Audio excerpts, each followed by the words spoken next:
Hey there, CPO here, and just gonna do a quick video to show you just some problem solving I had to do on overclocked. Did it last night. I had an electrical gremlin I was sort of running down and solved it.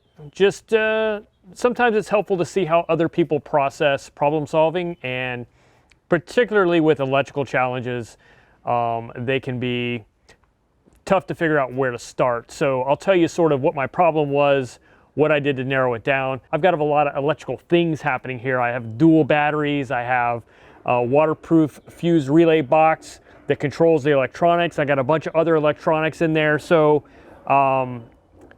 figuring out where to start is key. All right, so first the problem, right? So I first noticed a problem when I was out wheeling in Virginia. I was out with some friends. Jeep Mama was there. And we were out in Peters Mill, and that's the first time I experienced a problem, which kind of got me wondering what was going on. So my CB power went off, and my Sirius XM satellite receiver went off, and my dash camera went off, as in like no power. But it was just a glitch. It sort of like went off and then came back on again. And I was a little confused about what happened. I don't have a circuit breaker. I've got fuses on these things. The camera, the satellite receiver is all wired in together in my switch panel.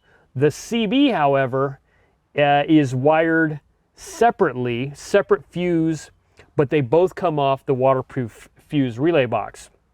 So anyway, so I had that problem, sort of glitchy weirdness, and it happened to me several times through that day where the satellite would just reset, like it would like reboot, and I didn't know if I had a wiring problem with that, if I had like a ground loop somewhere or a short or something. And then after I left that trip, a few more times I started experiencing it, and it started to get worse. Like, it was more and more common that I would turn on the Jeep and have no satellite. It was just no power to it. And so I decided I was going to try and figure out what was going on. And last night was my chance to do that. So the good news is I did all the wiring in the Jeep, which is helpful because I know the circuits that everything have. Like, I know I have off the dual batteries. I have one humongous fuse that comes over and feeds a line to the waterproof fuse relay box. Off of that, I have a fused connection that feeds into here, several of them. Each of these is independently fused, but I know sort of the circuits. And the fact that I have a problem with this and the CB at the same time tells me it's either got to be something fed to the waterproof fuse relay box, or that box itself is acting up for some reason because it's a different circuit. So it's not something that's wired in here. It's something that's wired out there. So let's go out there.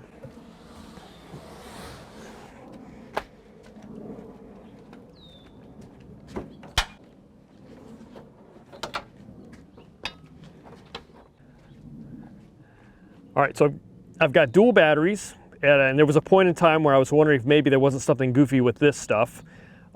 Feeds over, here's the fuse back here. That feeds over and goes to the waterproof fuse relay box, which is over here. And you can see I'm not using all of those circuits. Last night was a time when I was experiencing the problem. And by the way, it's not just that. When I turned on my light bar, this bumper light bar down here, it did not come on either. The power for that triggers the relay is the same feed that the satellite receiver and the dash camera are on. So I think clearly there's a problem with that circuit. So I come over here, I pull and check, and I'm like reseating things to make sure everything is good to go. And what I found out is what I was getting. So I don't know, maybe not everybody knows this, but you can put a multimeter on the top of these and read the voltage. There's a little metal contact on the top of these.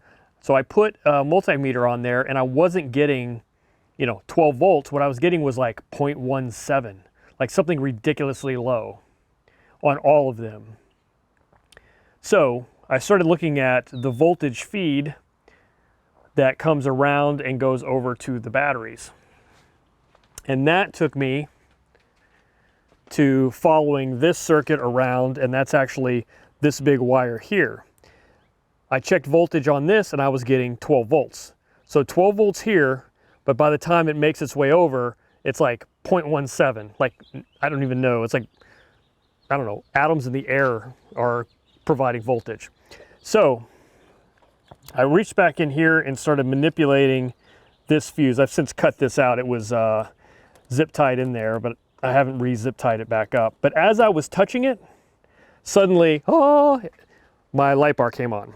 It was nighttime, so I was watching to see if that light bar came on. The light bar came on, and so I went over, checked voltage over there, and I was getting 12 volts.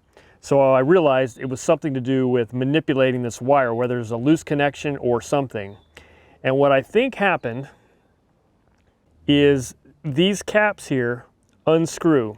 This one unscrews on this side, that one unscrews on that side, and basically the fuse is just compressed in the middle.